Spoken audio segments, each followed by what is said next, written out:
মালয়েশিয়ার সেলাঙ্গোর রাজ্যের শাহ আলম জেলার তামান শ্রীমুদা এলাকায় অভিযান চালিয়ে শনিবার দুপুরে ২১৪ বাংলাদেশি সহ অন্তত ৬০০রও বেশি অভিবাসীকে আটক করেছে দেশটির ইমিগ্রেশন বিভাগ। গোয়েন্দা তথ্যের ভিত্তিতে পরিচালনা করা হয় এই অভিযান। এতে অংশ নেন দেশটির বিভিন্ন বাহিনীর প্রায় ৪৫০ কর্মকর্তা।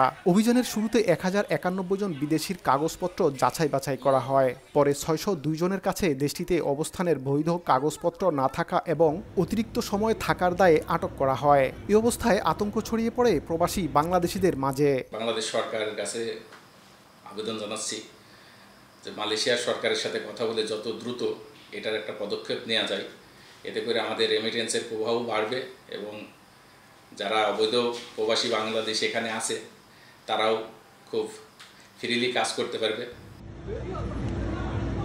আটকদের মধ্যে ২১৪ জন বাংলাদেশি ছাড়াও নেপালের ১১৫, মিয়ানমারের ৮৬, ইন্দোনেশিয়ার ৮১, ভারতের ৬০, পাকিস্তানের ৩৪, শ্রীলঙ্কার ১০ এবং একজন করে আলজেরিয়া ও ফিলিপিন্সের নাগরিক রয়েছেন। এদের মধ্যে ১৯ থেকে ৫৩ বছর বয়সী ৫০৫ জন পুরুষ এবং ৯৭ জন নারী। মোহাম্মদ আব্দুল কাদের, সময় সংবাদ, কুয়ালালামপুর, মালয়েশিয়া।